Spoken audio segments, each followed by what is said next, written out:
Hello everyone, welcome back to my channel. কেমন আছেন সবাই? আশা করছি সবাই খুব খুব ভালো আছেন। আজ আমি বানাবো চানা মশলা।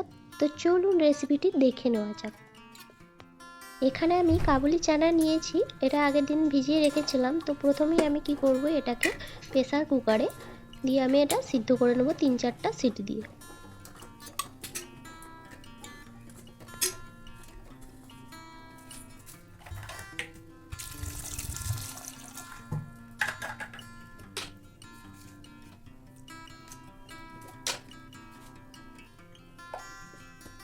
লবণ হলুদ দিয়ে দিলাম।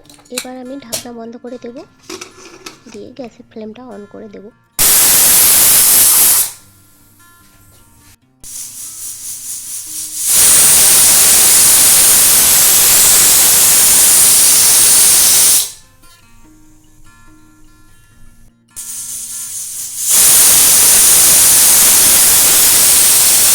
এখানে নিয়েছি রসুন, আদা কুচি, টমেটো কুচি, পেঁয়াজ কুচি আর কাঁচা লঙ্কা ফোড়নের জন্য গোটা গরম মশলা। তো সব কিছু আমি এবার পেস্ট করে নিচ্ছি। পেস্ট করা হয়ে গিয়েছে। এবার আমি এদিকে দেখে নেব কাবুলি চানাটা সেদ্ধ হয়েছে কিনা। তো প্রথমে আমি একটা হাত দিয়ে দেখে নিচ্ছি।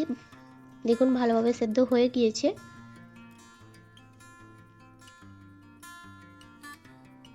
এবার আমি গ্যাসের ফ্লেম অন করে দিয়ে কড়াই বসিয়ে দিয়েছি। কড়াইটা গরম হয়ে গেলেই এর মধ্যে আমি সরষের তেল দিয়ে দেব। তেল গরম হয়ে গেছে, এবার ফোড়ন দেব। দিয়ে দিচ্ছি গোটা জিরে, আর দেবো তেজপাতা, শুকনো লঙ্কা, গোটা দারচিনি আর গোটা এলাচ। ফোড়নটা কিছুক্ষণ ভেজে নেব।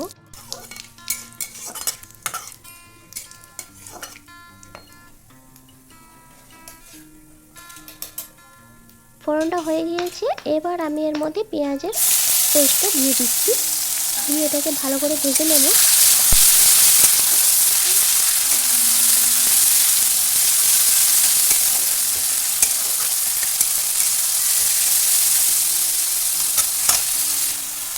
এরপর দিয়ে দিচ্ছি আদা রসুনের পেস্ট।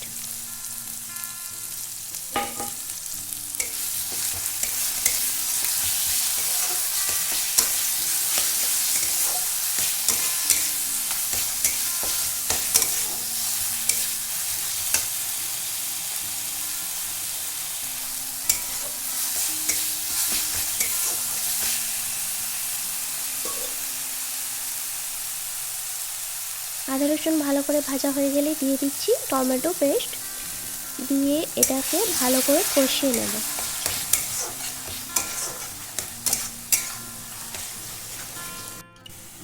এবার আমি একটা গুঁড়ো মশলার পেস্ট তৈরি করে নেব। দিয়ে দিলাম জিরে গুঁড়ো, আর 1 চামচ হলুদ গুঁড়ো, আর দিচ্ছি 1 চামচ লঙ্কার গুঁড়ো। আপনারা ঝালটা আপনাদের স্বাদ মতন দেবেন। আর দিয়ে দিচ্ছি ধনে গুঁড়ো 1 চামচ। দিয়ে এটাকে ভালো করে সবগুলো গুলে নেব জলের সাথে।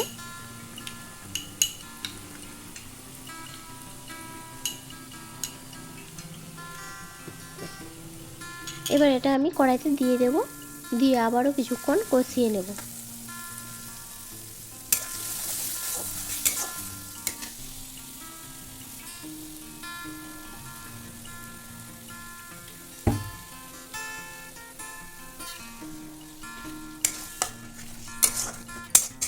অল্প একটু জল দিলাম যাতে করে মশলাটা লেগে না যায়। এবার মশলাটা ভালোভাবে কষাতে হবে।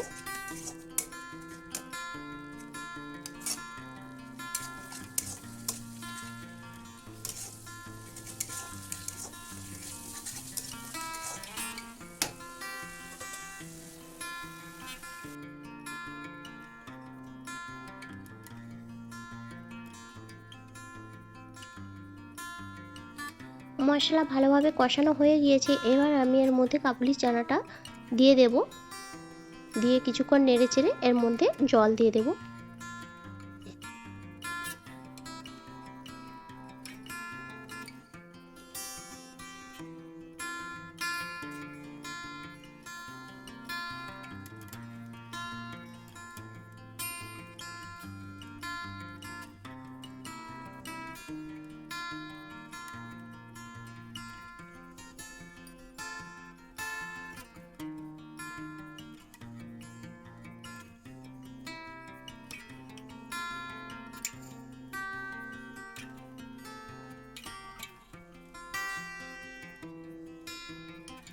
এখানে আমি খুব বেশি পরিমাণে জল দিইনি, কারণ কাবুলি চানা যেহেতু আগে থেকে সেদ্ধ করেই রাখা রয়েছে। আপনারা যে যেরকম গ্রেভি খেতে পছন্দ করেন সেই রকমই জল দেবেন।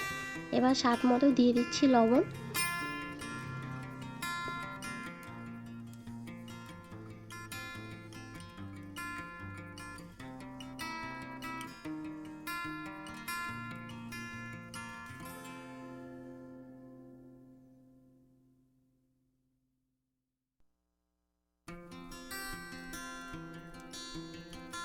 এবার ওপর থেকে গরম মশলার গুঁড়ো আর ধনেপাতা ছড়িয়ে দিলে রেডি আজকের রেসিপি চানা মশলা।